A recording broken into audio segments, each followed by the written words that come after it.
I don't see how sincerity could be involved in such a silly so-called religion. He have completely sold himself to the devil. He have no part of God. Everything he do over there is no part of God. Nothing God had anything to do with. It's something he created in his own mind. I think they're nuts.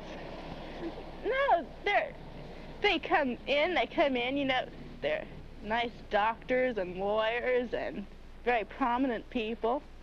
And then they come in and they turn into completely different people.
In nomine Satanas, Lucifer excelsis Dei.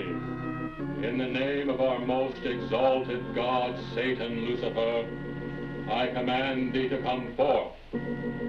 Come forth, and bestow these blessings of hell upon us.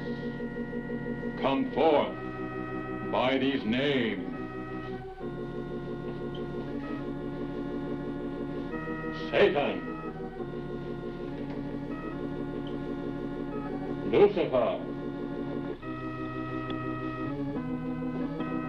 Belial, Leviathan, Shemham-Parash, Shemham-Parash. Hail, Satan! Hail, Satan!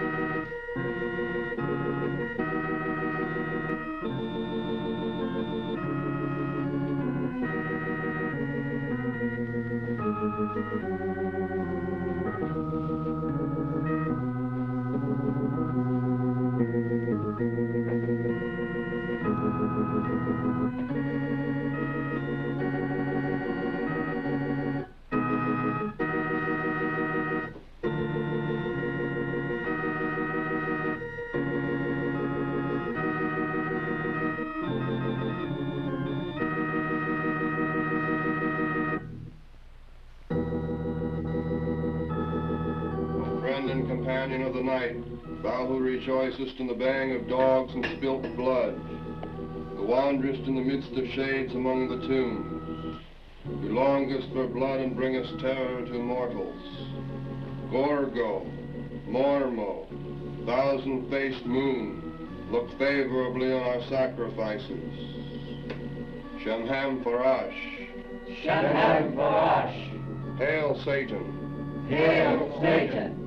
Open wide the gates of hell, and come forth by these names: Adremelech, Abimelech, Ashtaroth, Ashtaroth, Moloch, Moloch, Eurynomos, Eurynomos, Lilith, Lilith, Namtar, Namtar, Asmodeus, Asmodeus, Beelzebub, Beelzebub, Diabolos, Diabolos, Mephistopheles, Mephistopheles, Baphomet, Baphomet, Shemhamphorash, Shemhamphorash, Hail Satan. Hail Satan.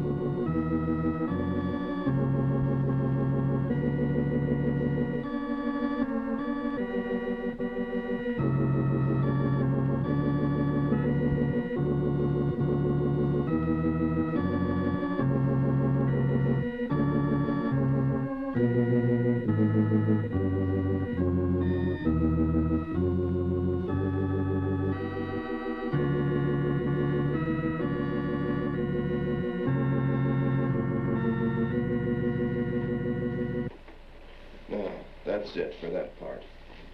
Well, it had occurred to me for many, many years that there was a large gray area between psychiatry and religion that was untapped, and no religion had ever been based on man's carnal needs or his fleshly pursuits. All religions are based on abstinence rather than indulgence, and all religions, therefore, have to be based on fear. Well, we don't feel that fear is necessary to base a religion on. The fact that religions for thousands of years have been telling people what they should do and what they shouldn't do according to the basic whims of a person who might be running the show is very understandable. We're realists, we Satanists, but we also feel that a person has to be good to themselves before they can be good to other people. So we feel the greatest sin of all is self-deceit. This is a very selfish religion. We believe in greed, we believe in selfishness, we believe in all of the lustful thoughts that motivate man, because this is man's natural feeling. This is based on what man naturally would do. He's been in the neighborhood about 14 years, and I always knew him as Tony, and just a nice, or a little more dramatic than most men in the neighborhood, perhaps, but I certainly don't, I think he's very learned on the subject. He's done a lot of reading on magic and all that. Actually, I don't know what kind of man he is, because his appearance is very nice. He makes very good impression. He has very soft voice, and he talks so smooth, so, you know, so pleasant. And as soon as you meet him, you think he is a very, very nice man, you know. But because something going wrong, definitely, over there, I just had a feeling I can't trust him. A very undesirable type of a neighbor. The property is not kept up, especially in the back. The overgrown backyard, weeds, the drain pipes from the roofs are all shot. And the minute the winter hits in, the wind, the slightest heavy wind blows most of his roof on my backyard. I'm out there picking up shingles and pieces of tar paper.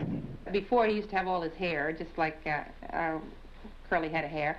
Now he shaved his head and wears the collar.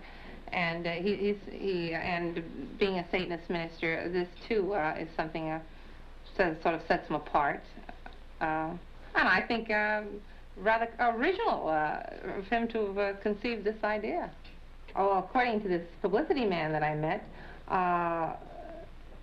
this publicity man and Mr. LaVey came upon the idea that with his owning a lion, the Satanist church would be a wonderful offshoot, and since he did evidently believe in the devil, they hit upon the idea of the Satanist church. It's an attempt. It's an attempt at imitating Orthodox religion, and as an attempt to establish one by forms and ritual. He attempts to establish an actual religion. He has officiated, at least in the newspapers, and there's pictures of it, officiated at one death. And he has officiated at marriages and christenings. We feel guilt is a necessary thing, not necessary that it's practiced at all times, but we're stuck with it. We have it in our collective unconscious. We have a certain amount of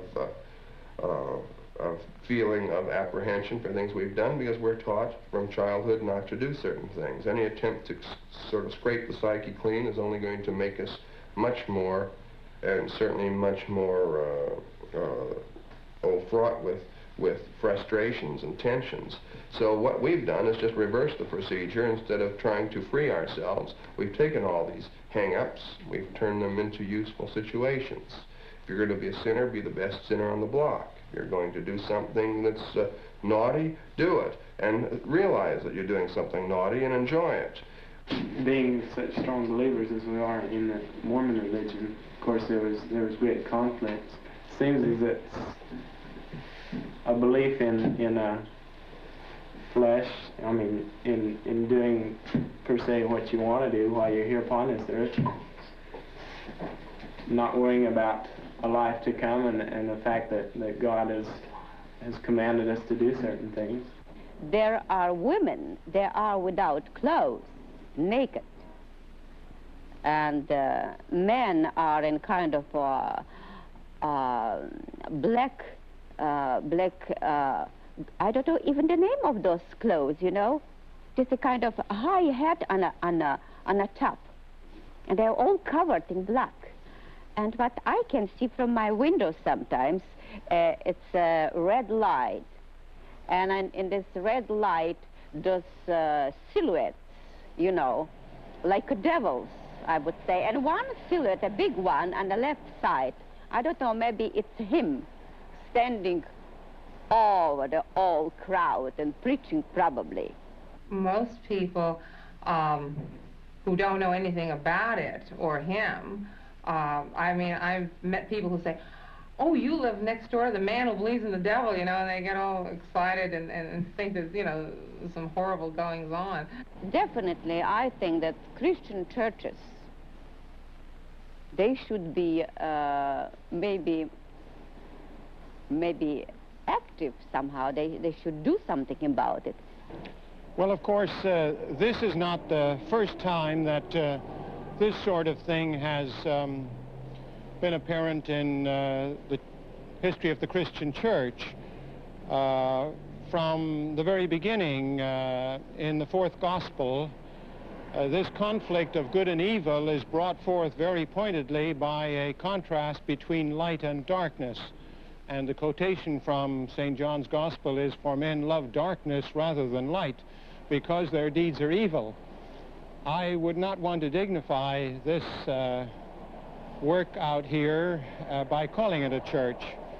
It certainly doesn't have the ethical content that I think the Christian church has. And we certainly should keep our ethics high. And I think that this sort of thing that goes on here is anything but that.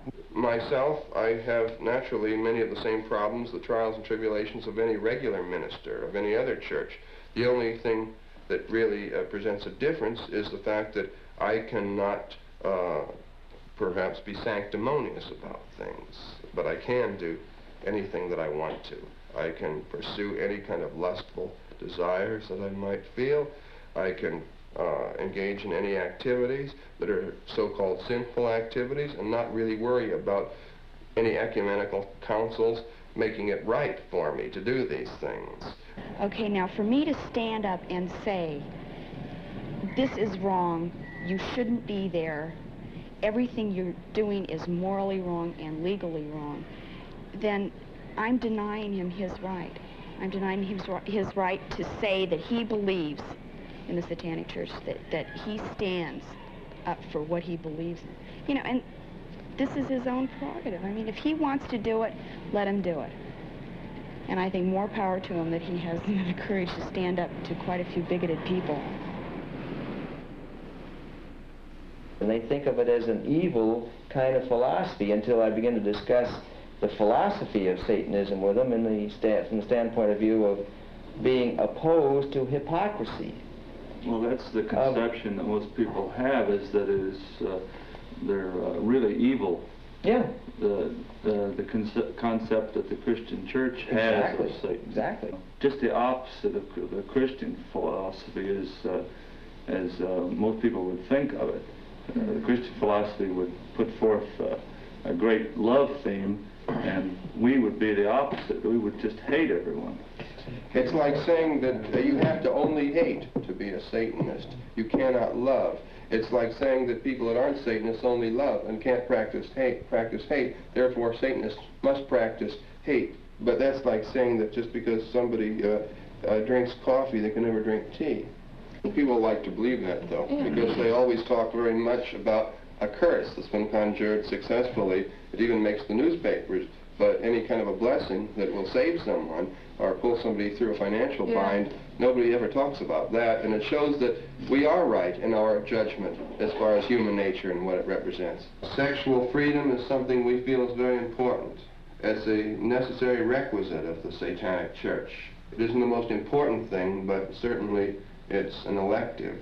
We feel a person should be free to indulge in all of the so-called fetishes, all of the so-called aberrations that they would so desire, as long as they don't hurt anyone that doesn't deserve or wish to be hurt. I think it should be brought out that we not only condone, but we encourage all types of what would be called sexual perversities and deviations, because we feel that in a few short years it'll be established that everyone is a sexual deviant, pervert, fetishist, or something or other, and that the person that isn't is the exception rather than the rule. And we'll be on the ground floor. We'll be on the ground floor. We feel that too much emphasis has been placed on so-called sexual freedom in quotes, meaning everybody take their clothes off and you be ring a reduced bell to... and you say strip, Have and then you know. a daisy chain and your anchor man.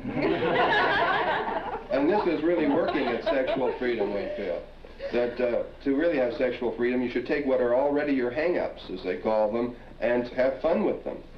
While you're talking about sexual freedom, let's put it this way.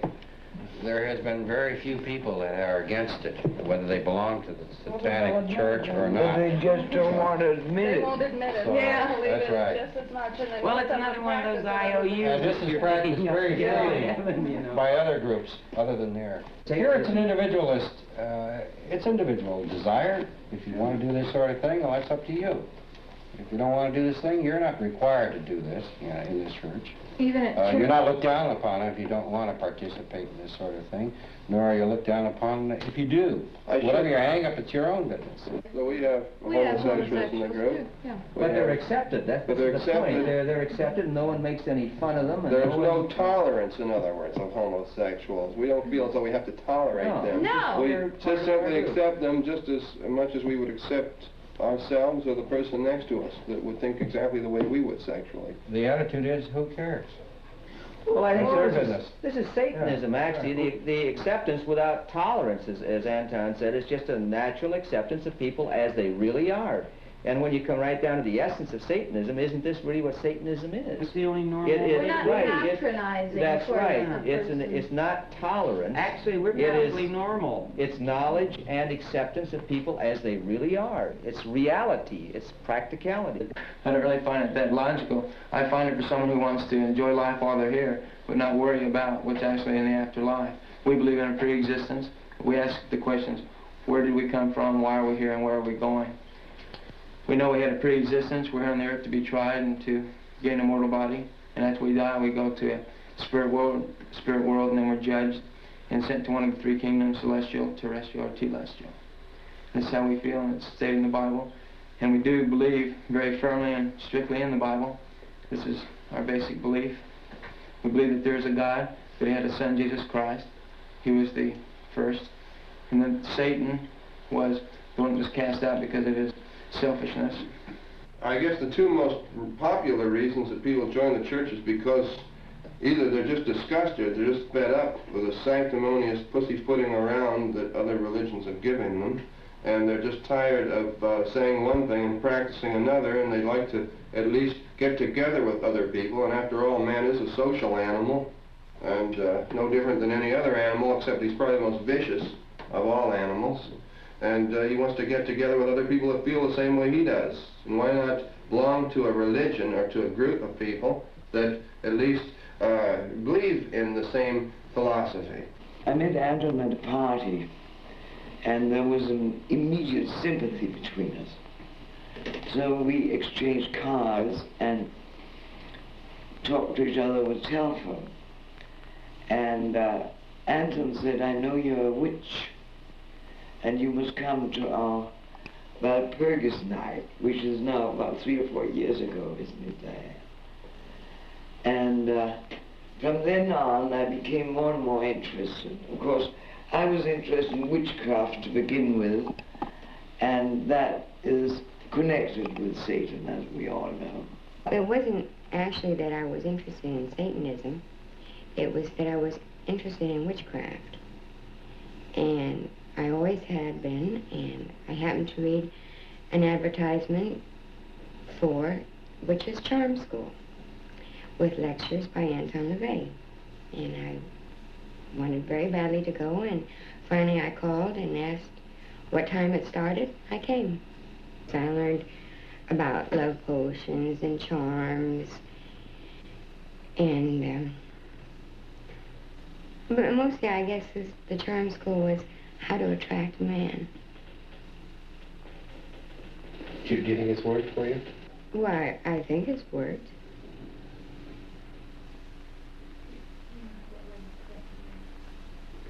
What? But I'm not out to get any particular man. There's a difference, you know? I mean, I'm not out to get one for keeps, you know? You understand what I'm saying? Yeah. Okay. I look at it this way. She might be somebody's daughter or somebody's sister, and I wouldn't want somebody to take my sister out and to use her before she was married, because this is something that we teach in our church, and I think that she should really wait for her husband. And by taking advantage of a girl, I would be doing something to someone's sister or someone's daughter that they wouldn't care to have done. And she will lose her virtue, but often regret it afterwards. And this is what we try and fight against, the sorrow that is caused by something right at the moment. Everyone always thought I was rather odd, you know. I was born and raised in the middle of a desert, and we were more or less underprivileged, so we only took advantage of, you know, I suppose what you call natural resources, which was ourselves. And incidentally, we found out about sex quite young, and not that we were practicing incest. There were a few people around that weren't related to us. But there weren't any taboos on anything. I don't know whether it was that my parents, it didn't occur to them to tell us no or anything. No one just ever said anything about it. So we pretty much did what came naturally. But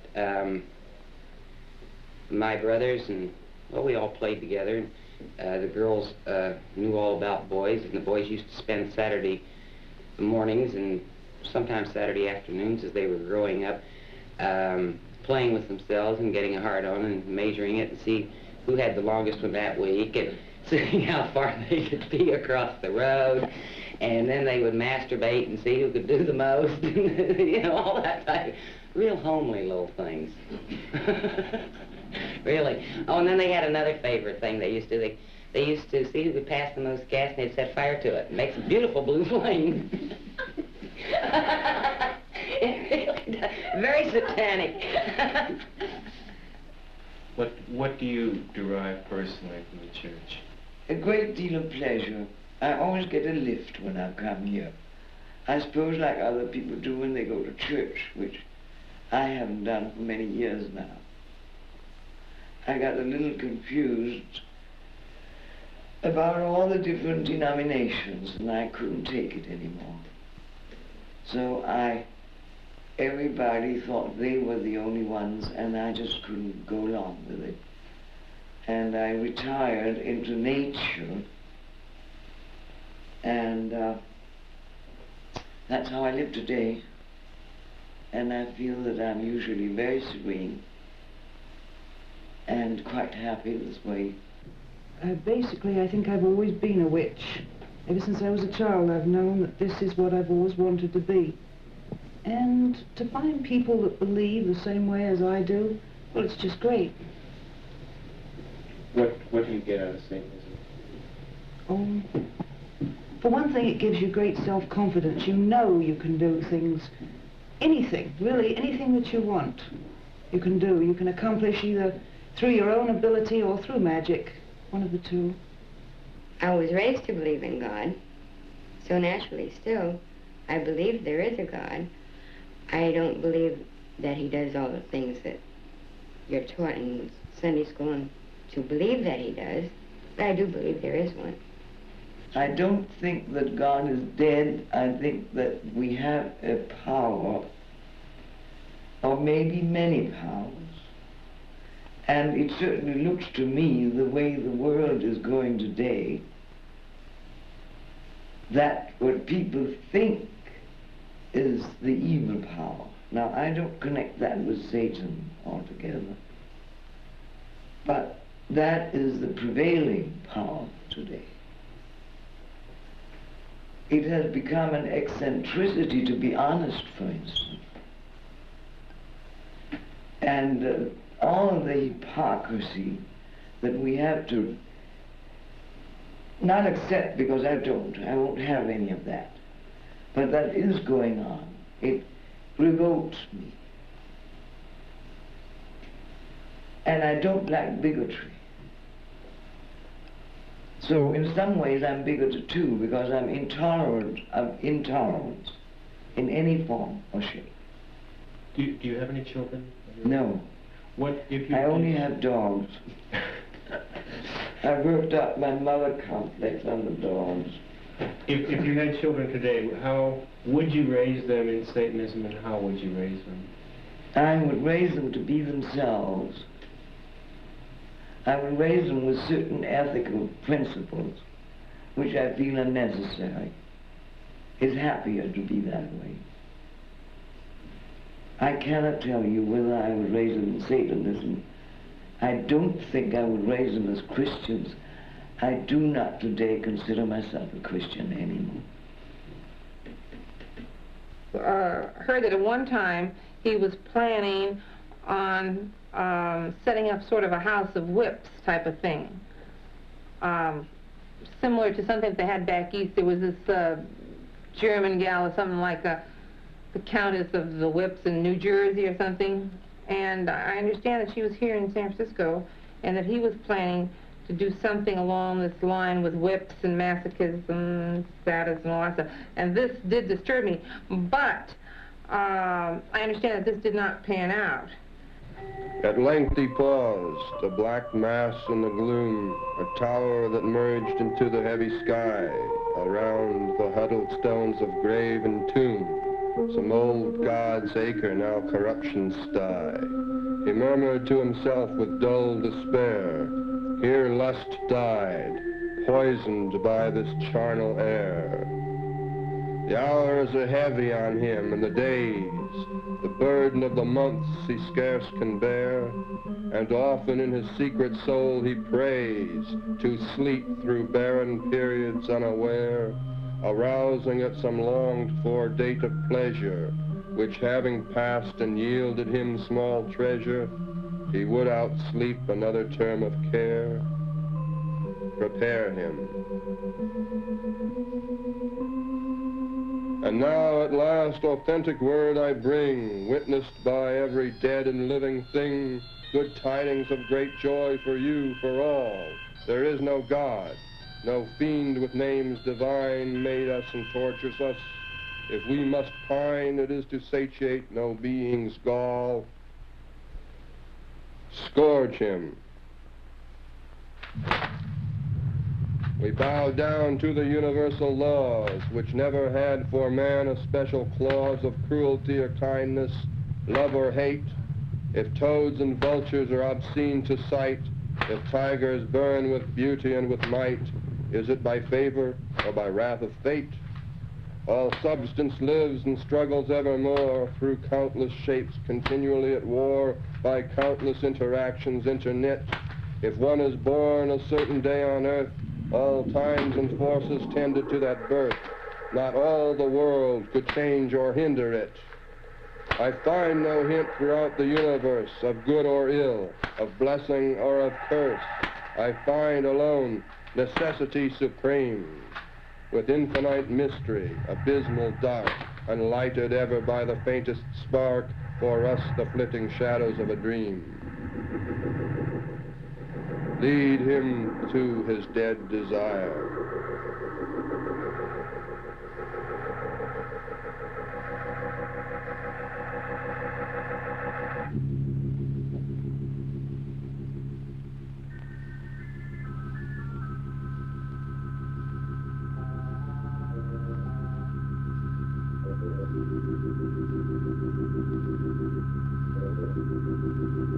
Brothers of sad lives, they are so brief, a few short years must bring us all relief. Can we not bear these years of laboring breath? But if you would not this poor life fulfill, lo, you are free to end it when you will, without the fear of waking after death.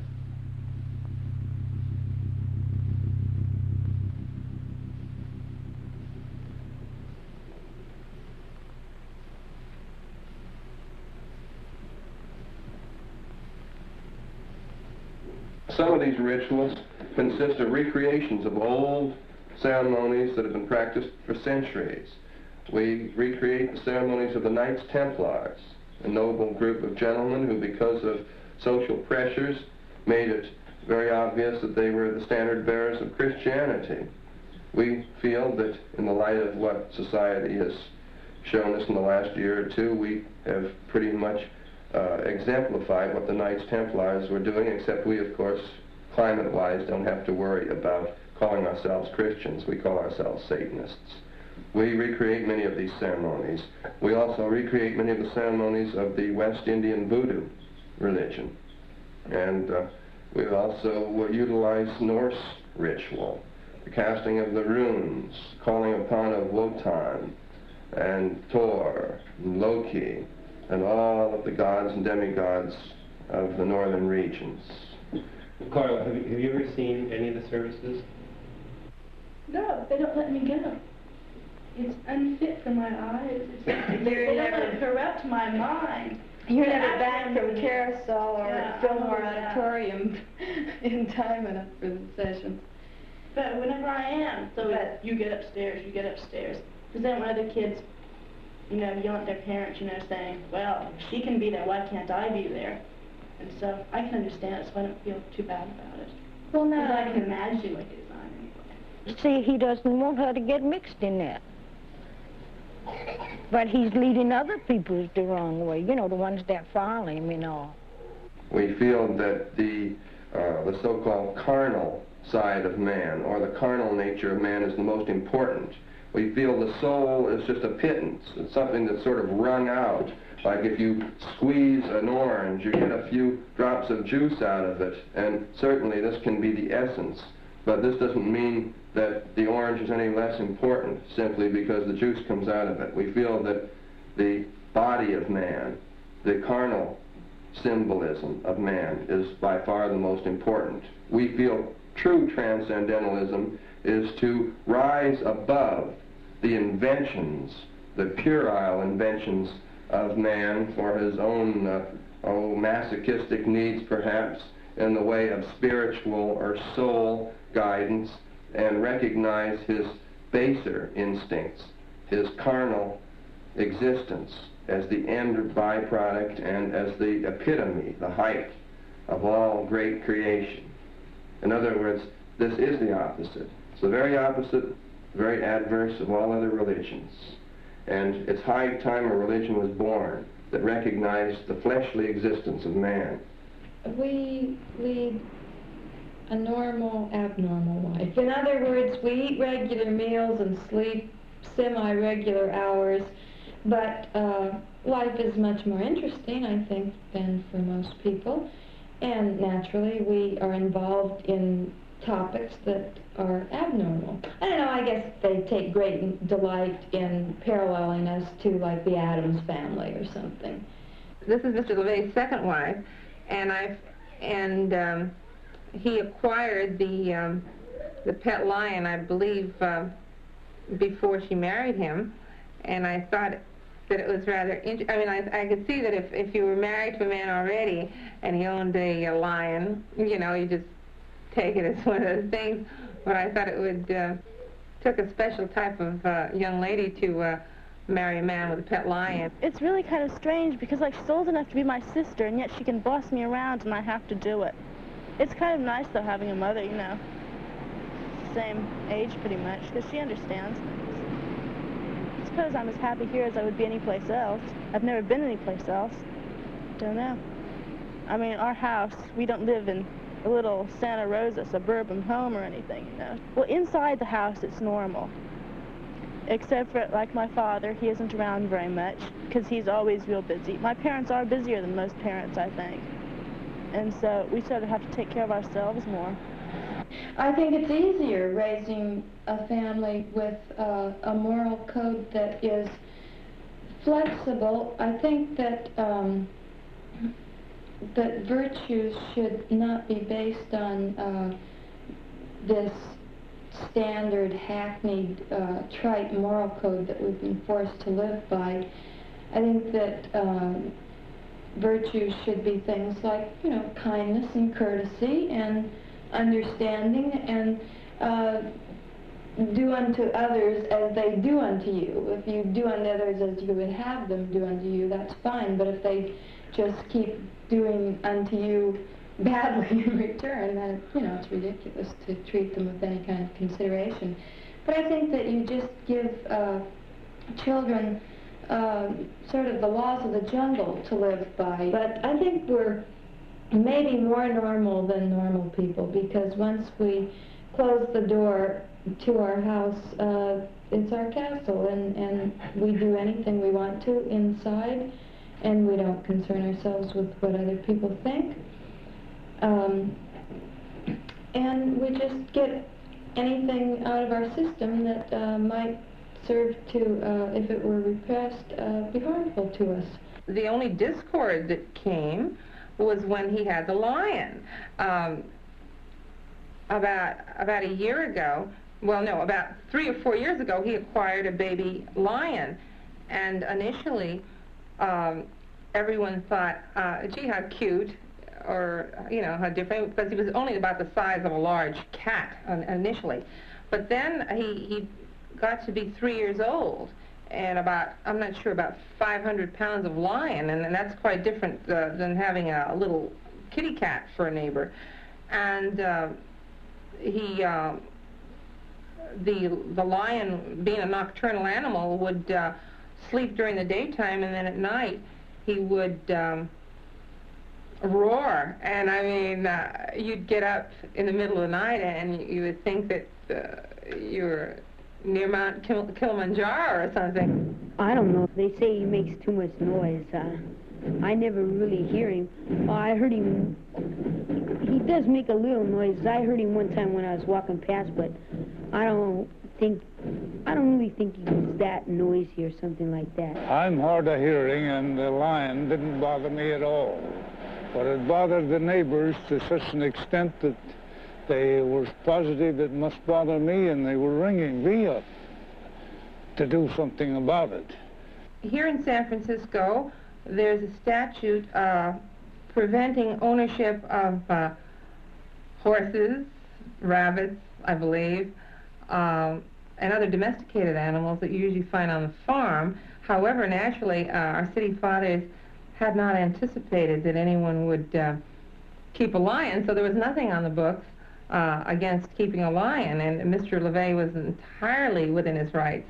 But when he interfered with the entire neighborhood, it became our business. And that's when we had him arrested, and he got fined $50 and 3 months in jail, suspended, and a year's probation. He lived with us for about 3 years, and he was always very rough and of course, we had to take a great deal of precautions with the children, because just playing, he could kill one of them. So naturally, we didn't let him in the room with the children, although he did sleep in our bedroom at night. But he was so sweet and so well trained that he used to wrap his mouth around Anton's leg and just sort of hold it for security. And if he started to bear down a little too hard, Anton would just say, "No bite, Togar," and Togar would release it. I was in love with Togar. I never got tired of watching him. He had the most beautiful head, the most beautiful eyes. And one night I wanted to pet him, and I did pet him, but he wanted to play with me. So he grabbed my wrist. And my dogs do that quite often, and I didn't think about it until his fangs were going down into my wrist. And then I just stood there like I was petrified, and Diane said, "He's biting you, isn't he?" And I said, "Yes, he is." But I didn't know what to do. If I had known it, I would just have said, "No, no." You know, I knew that if I tried to take my hand back again, I probably wouldn't have had a hand left. So I can brag about being one of the few people who's been bitten by a lion, which I'm very proud of. Oh, well, I can remember when he had the satanic wedding, the kids were sneaking up in the house and pulling open the curtains to see if there really was a nude girl on the altar. And when the police came to break the crowd up, the little kids ran up to him and said, "Hey, mister, there's a nude lady on the altar." And, of course, you know, the policeman said, "Oh, yeah, sure, right." Walked into the house. Not only did they see the lion, but they saw the nude lady, and you've never seen so many men with such a shocked expression on their face in your life. I heard something else, but I don't know too much. No, what else did you hear? No, really. But no, please. No, really. No, it's okay. It's okay. Don't worry. You know, just what else did you hear? Well, I'll tell you if you turn off the camera first, and I'll tell you. Well, you remember when I told you that I met Mr. Weber? Well, Mr. Weber, and I don't know too much about these things, but Mr. Weber told me that, I'm pretty sure it was Mr. Weber, that told me that when they had the lion, and I believe he's a male lion, that he took part in some of their sexual activities, and I didn't quite figure out how it worked or anything, but this is something that I did hear. I don't know. Well, when the lion got loose over there, he did tear the house up, you know, and they said it was due to sex, that he was wanted to mate, and he went to the bedroom where his wife was, which his wife do have a scar on her left shoulder where the lion attacked her. I saw that in court myself, because she was sitting next to me. When she pulled her blouse down, you could see where the lion had struck her on the shoulder. So now he would train him up to that, you know. He's the baby. He had him from a club, so he could have actually trained him on that. He was babysitting this jaguar for a friend, and he had the jaguar downstairs. And the lion evidently smelled the jaguar down below, became jealous and enraged, and went on a rampage, started tearing up all the pipes on the porch.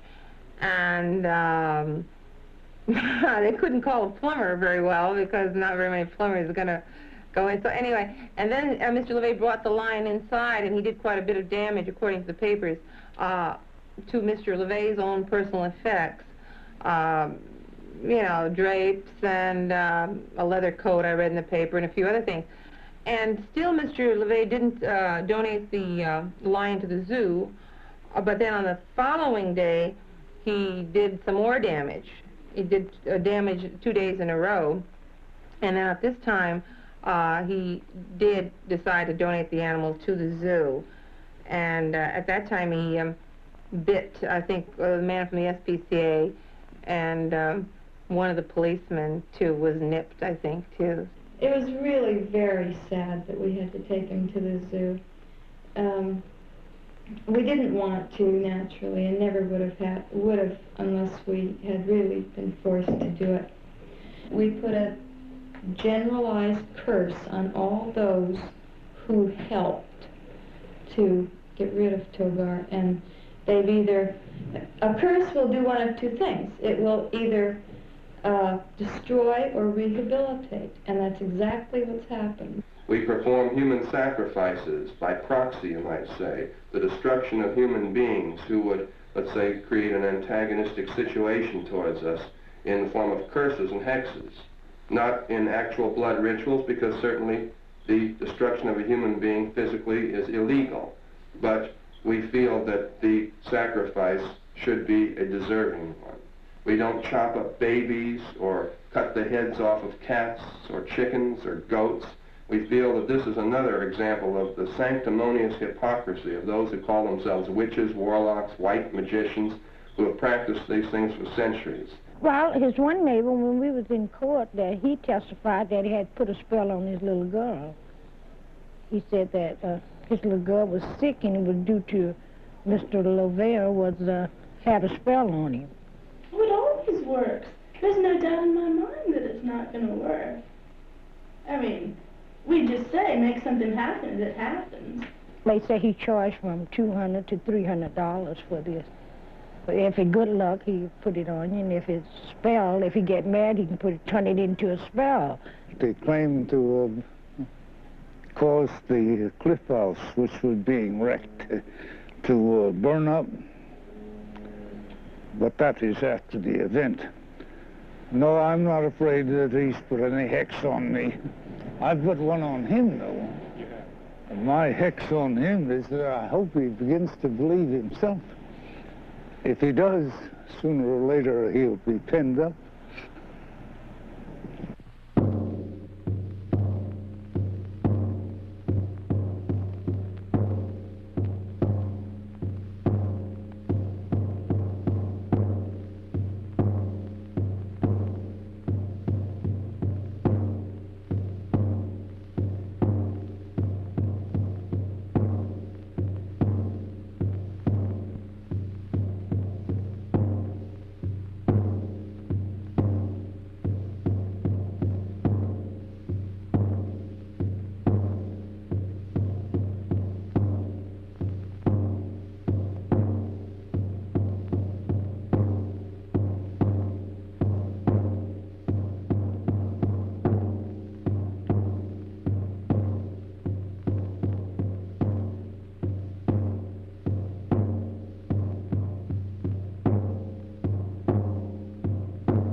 Well, I don't know too much about it, but I have seen boa constrictors.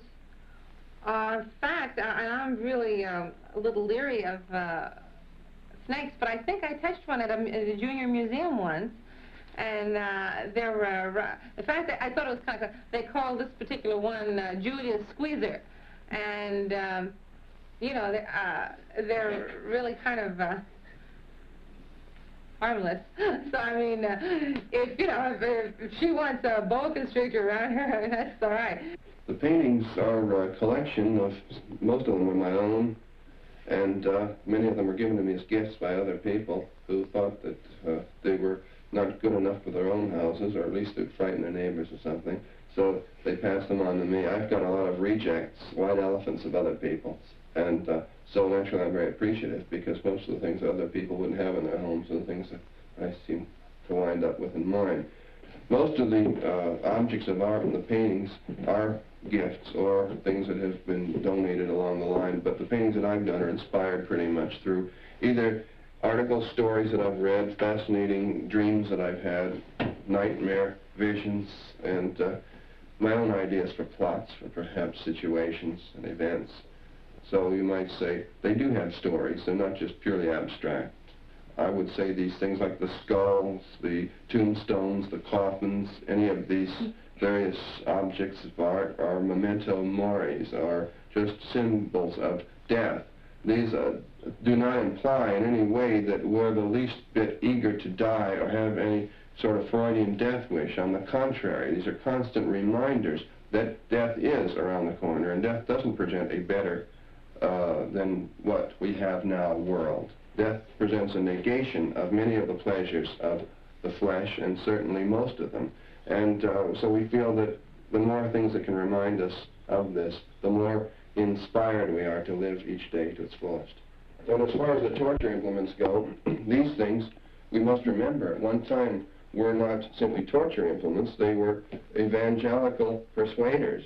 And most of these things are from the Inquisition, and this type of device was known as a holy water sprinkler at one time, and also called a morning star. And so these things represent man's inhumanity to man, but also represent something to the Satanist much more important than that, that right is based on might, and the victor, whether they're right or whether they're wrong idealistically, is always considered right. The tombstone was a gift from a mortician, a man in the mortuary profession, and it's quite old. It serves as a coffee table. The dental chair and barber chair combination was also a gift, of course used during the period when dentists and barbers were pretty much one and the same. The reproduction of the outer lid of the sarcophagus of King Tut was given to me. It was made by a member of the congregation and given to me for the purposes of enhancing rituals that would be of an Egyptian nature or origin.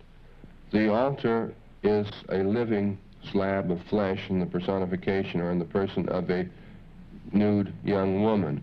The altar stone, or the mantle which holds the altar, was made from cobblestones from the San Francisco streets that were broken up in the 1906 earthquake. Little did it, I'm sure, become aware to the stonemason that it would be used for the purposes that it is today. Probably some of the clergy are jealous of him. There is the memorable incident of the redhead on the altar, sans clothing and so forth. He was not the first one to think of this. A clergyman in New York, in Greenwich Village, had a blonde on the altar. And there remains for some enterprising soul to think of a brunette. What's it feel like when you're up on the altar during the ceremony? Oh, during a ritual? Well, the power starts building up. I guess the power sounds like a real corny word, but it's an adrenaline energy that starts building up in you. Don't ask me just why. I suppose it's you could call it a satanic ecstasy. And you feel like you're the universe, not just a part of it, you feel like you're the whole thing. And sometimes your body just feels like it's just going to, fly apart. sometimes I just get so charged up that I don't think they can make a battery comparable. And, well, I don't know, it's completely exhilarating. I don't know whether people on pot or LSD feel this way or not. If they don't, I'm sorry for them. How old are you, Mama? Oh, really now? Well, let's see. Would you believe 53? How old do you feel? At the moment? Oh, I guess about 18. What would your parents say about that? If I got up in the altar? Yeah. I think I would die, but I'd love to do it. Isn't that terrible? Fantastic. I'm glad that's not happening. I think if there was a need for it, I mean, I'm not the type. I don't look like the type for a nude altar. I mean, usually their nude altars are usually, like, they like to have them light-haired and voluptuous and big and fat. And I mean, that just isn't me. My girlfriend is built.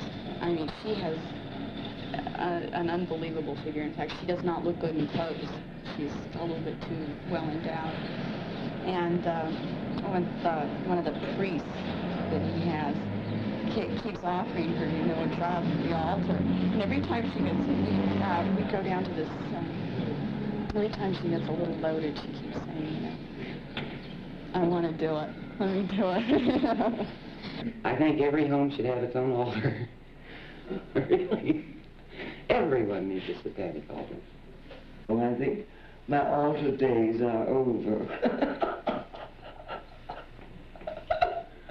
Well, I had a man come to me the other day, and he said that it was just terrible. When he joined the Satanic Church, he was masturbating just about every day. And now he's masturbating 2 and sometimes 3 times a day. And he's very happy, much happier than he's ever been before. That's true. Last week, too, on top of that. He was really talking about me.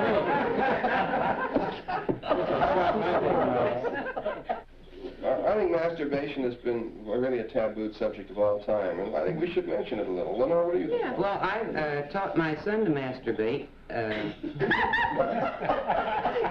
games, huh? Games to play.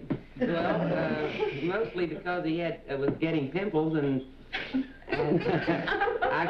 we started talking about it, and I told him why he was having pimples and this type of thing. Well, at first he didn't go along with the idea. He insisted that I buy him these patent things, you know, that you rub on your face, and they weren't doing any good. And I told him if he continued to pop the pimples, that's what he called the pop pimples, then he'd end up with acne scars and the girls wouldn't like him. And so I refused absolutely to buy him these concoctions he wanted to put on his face. And I told him that if he didn't start masturbating and doing it regularly, he was just going to have to put up with the pimples. And he didn't say anything about it. He didn't say yes or no, but the pimples are gone. This is quite a switch, because in my day, this is a thing that caused pimples. I mean, nothing to do with your day. I guess things change, you know. And then there was masturbating. the night that Lenore brought her son to a party, Yeah. which was sort of open to, you know, family, the church. And he was being kind of a bad boy or something. I don't know what he was doing, being sassy or irritable or something. And she said, "What's the matter, Pericles? Haven't you masturbated today?"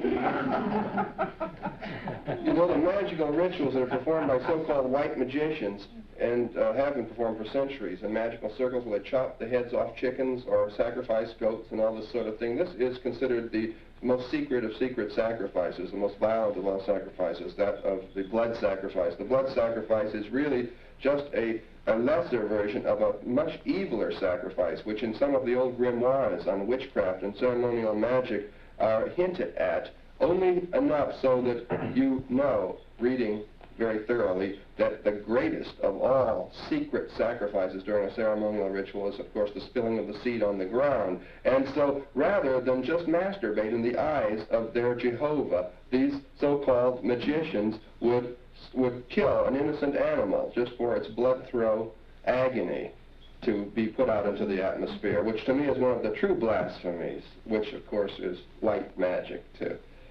Doesn't the Holy Rollers operate more or less on the masturbation principle, even though they won't admit to this? I went to 2 or 3 of these things, and I noticed that the women and the men both were getting sexually excited. And it looked like they were having an orgasm. So. Yeah. You mean They were rolling over the floor and they were becoming really very excited. Yeah, Sure, this happens in a lot of ecstatic kinds I got of the rituals. impression that they were having an orgasm. Well, it looks like Crowley used to do Would that be this. masturbation, though? He would in one ritual masturbate. They don't call it that. As the Subu is the same thing. Huh? That's Subu. Well, eroticism, but women can masturbate without using their hand, you know. They just know by now. Why would I know? I've been knowing about boys a long time. I use boys. When did you find boys? They used to put boys in straight jackets to keep them moving. What age did you find out there were boys? About 10. About 10. Did you ever read this accounting of the old days when they had the sweatshops and the women would all work these foot treadle machine every so often? One of them would, would give out with a scream and turn red, and wham, she got it right then and there. I mean, Really? Yes, really. This is really. Imagine getting your kicks in a sweatshop. You didn't get paid money, you had to get some thrill The out of it. diamond industry was founded on that type of thing. Masturbating by Singer. I'm in league with the devil as much as any mortal can possibly be. I would say I'm in league with the dark side of nature. I don't think he's ever really been down there anyway, because according to our religionists, he walks the earth as a man, and he's supposed to take charge of carnal or mundane pursuits. Satan was the son of Christ, a son of God. He was the one who wanted to come to the earth and take upon himself the pride and the things that he would gain here upon the earth and not give the honor to his Father. And Satan truly is a devil. He has power over us if we let him, if we let down our guard, as I've said. But if we have faith in our Father in heaven, and we pray to him often, we honor his Son, Jesus Christ, we'll be able to overcome this factor. Devil? Maybe he is. The thing he is doing is devilish, definitely, because it is against the God. The idea of the devil and of Satan as an individual which he can communicate with is a fantasy in his own head, or an imagination of his own. The hell that is supposed to be controlled by the devil is what the individual makes for himself. If he is not in league with the devil, then his entire church, his entire religion is a farce. And then it would be a racket, then it would be a religion. What do you think it is? I hope it's a religion. I hope that because of all the services he has, the speeches that he makes, and the people that he does convince that this is a true religion, I hope he's not deceiving them. I hope that he really believes. I'd be more inclined to think that this is just a means of personal aggrandizement and enhancement. He could work as anybody else, you know. We are working people. We make our living in a decent way, you know. But probably it was too much. So he tried to get easiest way. So he sits home, he doesn't do anything, you know. He has all kind of things in his house, secret passages and all kind of lights, you know. It makes effects, you know, it affects people. I have no doubt that he is out purely for publicity. One of the most objectionable things to me is when a person asks, well, what do you have to collect money for? What do you have to charge for this religion for? Why don't you just have a free will thing where it doesn't cost to belong to this religion? And they accuse me of just being a money-making racketeer, a con man of some sort, when every other religion on the face of the earth hasn't seemed to object to taking money from their parishioners. They've built large cathedrals in the midst of people living in squalor. They've constantly garnished people's wages, in a sense, by having so much percentage subscribed to churches, and yet no one has ever criticized this that is in the position usually to criticize me for conducting a continence game of any kind. I feel the money spent that would be poured into the Satanic Church, and I say poured into it, if possible, to be used for, and would be used for, much more worthwhile purposes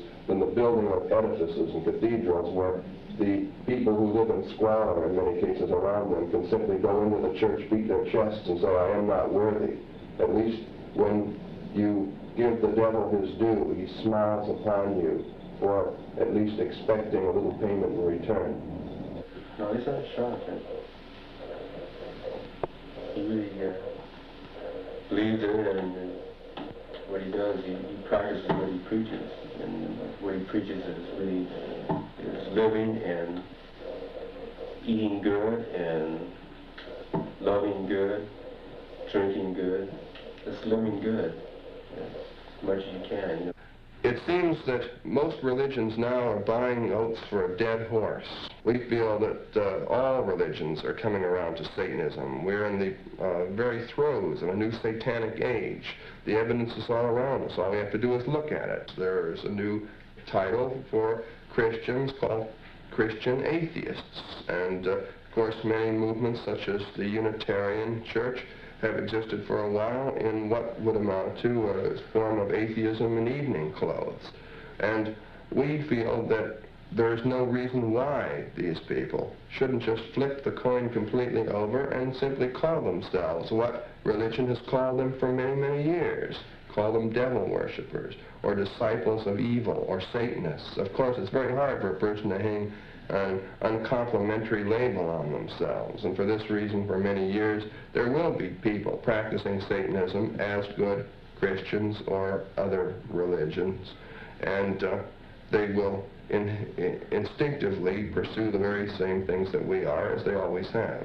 Satan is simply a word that means the adversary, or the opposition, or the accuser.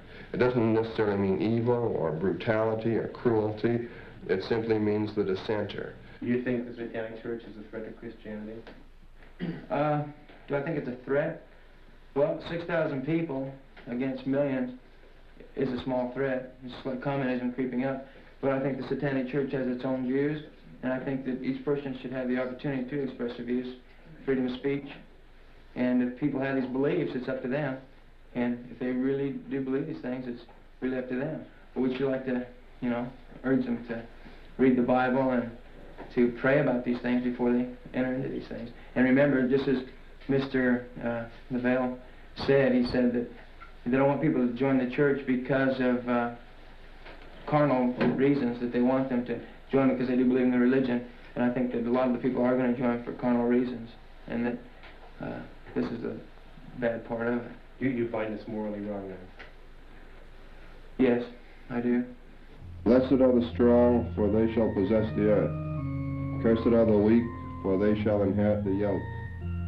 Blessed are the powerful, for they shall be reverenced among men. Cursed are the feeble, for they shall be blotted out. Blessed are the bold, for they shall be masters of the world. Cursed are the righteously humble, for they shall be trodden under cloven hooves. Blessed are the victorious, for victory is the basis of right.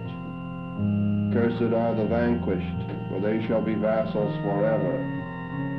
Blessed are the iron-handed, the unfit shall flee before them. Cursed are the poor in spirit, they shall be spat upon. Cursed are the God adorers, they shall be a shorn sheep.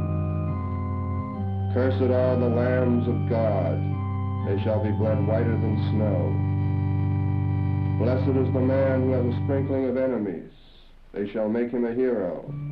Thrice cursed are the weak whose insecurity makes them vile, for they shall serve and suffer. The angel of self-deceit is camped in the souls of the righteous. The eternal flame of power through joy dwelleth within the flesh of the Satanist. Shemham Farash. Shemham Farash. Hail Satan. Hail Satan.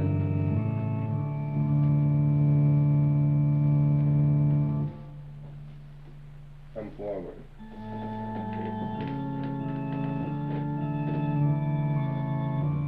Disrobe and prepare to fill the font of ecstasy.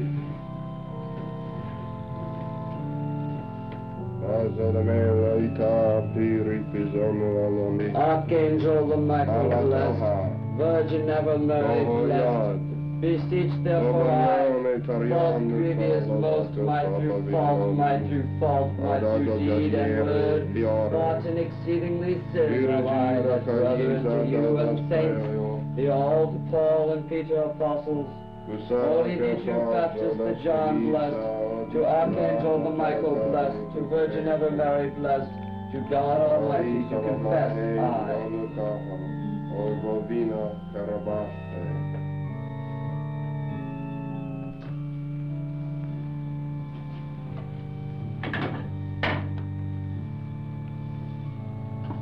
The waters of heaven shall reigneth,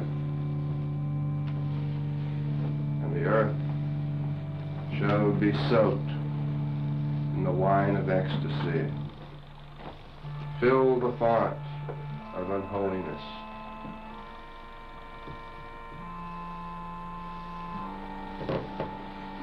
The spirits of the fourth angle are 9, mighty in the firmament of waters, from whom the first hath planted. A torment to the wicked and a garland to the righteous, giving unto them fiery darts to fan their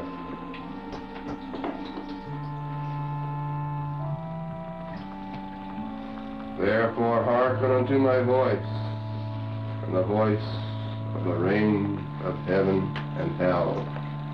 I have talked of you, and I move you in power and presence, whose works shall be a song of honor, and the praise of your God Satan in your creation.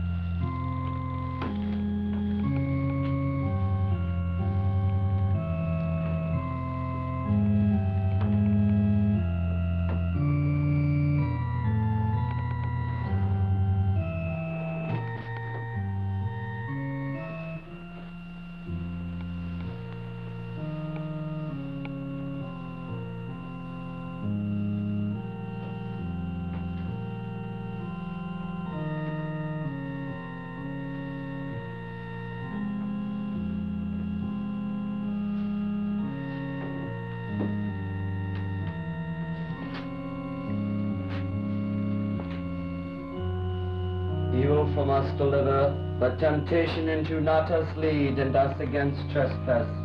Who those forgave we, as trespasses us our forgive. And bread daily our day this us give. Heaven in is it, as earth undone be will thy come kingdom. Thy name, thy be hallowed, heaven in art, who Father our. Thee of resurrection, thee to forward look, and sins of remission, thee for baptism one confess I. Church apostolic and Catholic, holy one and prophets, thee through spoke, who glorified and adored. His Son thee, and Father thee, with together, whose Son thee, and Father thee from proceeds, whose life have given, and Lord the Spirit, holy thee in an end. Thee sits in heavens, thee to ascended, and scriptures, thee to according day, third, thee on again rose, and buried was, and suffered, and Pontius Pilate under us for crucified was, and man became, and Mary Virgin, thee and Spirit holy, thee from incarnate was, and heaven from down came salvation our of, because, and men ourselves because, who existence and do came things all, whom through Father thee with substance, one of made, not begotten, God, truth from God, true light from light, ages all before Father, thee from begotten, God of Son, begotten only the Christ, Jesus Lord, one in invisible and visible things, all of earth and heaven, of Maker Almighty Father, thee God, one in believe I. A mighty guard of fire with 2-edged swords flaming, which have 8 vials of wrath for 2 times and a half, whose wings are of wormwood and of the marrow of salt, have set their feet in the west, and are measured with their 9,996 ministers. These gather up the moss of the earth, as the rich man doth his treasure. Cursed are they whose iniquities they are, and their eyes are millstones greater than the earth, and from their mouths run seeds of blood. Their heads are covered with diamonds, and upon their heads are marble stones. Happy is he on whom they frown not. For why the Lord of righteousness rejoices in them. Come forward, those who would receive the benediction of Satan and the blessings of hell.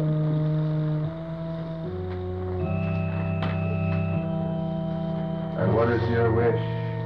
I would like Satan to arouse insatiable desire in the heart of that lovely young bank teller who's just moved into my neighborhood. He said his name was Roger. Insatiable desire shall follow Roger, and he shall be summoned unto you, and his through-thrusting fire, the shaft of his flesh, shall permeate the atmosphere, and shall be grasped by your eager flesh, and lust shall reign supreme. Roger shall hear this and come to you. In the night, henceforth, this day shall end. So it shall be. Shamham Parash. Shamham Parash. Hail Satan. Hail Satan. And you, what is your desire?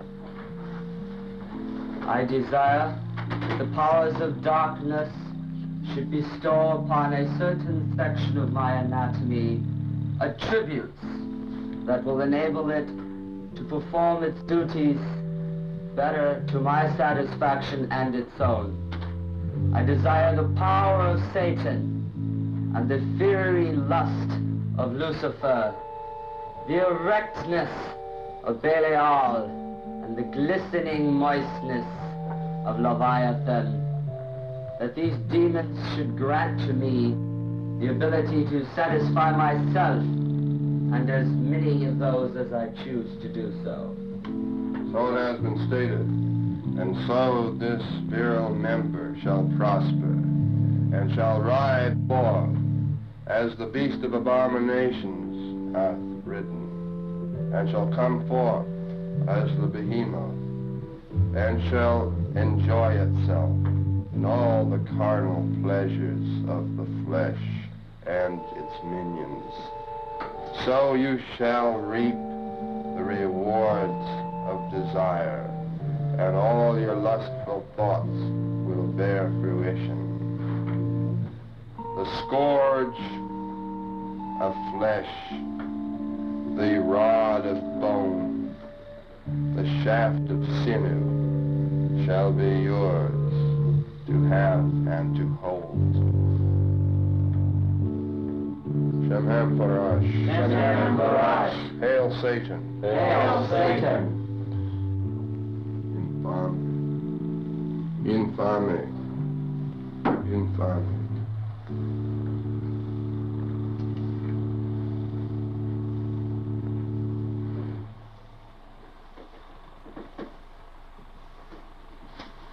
Bestow the oscularum infamy, the devil's kiss.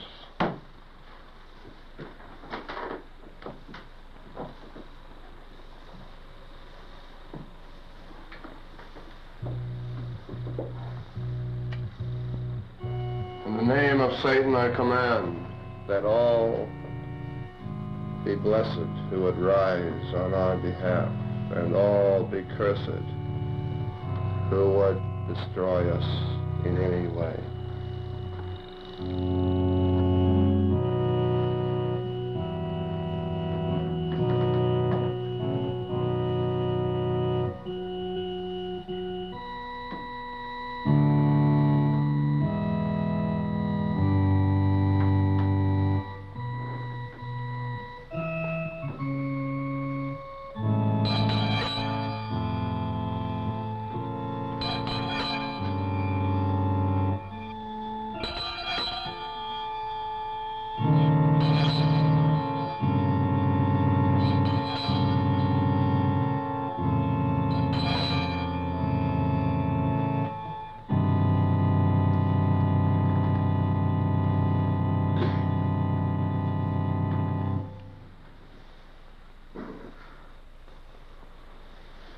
So it is done. I understand he was tremendously busy during Halloween.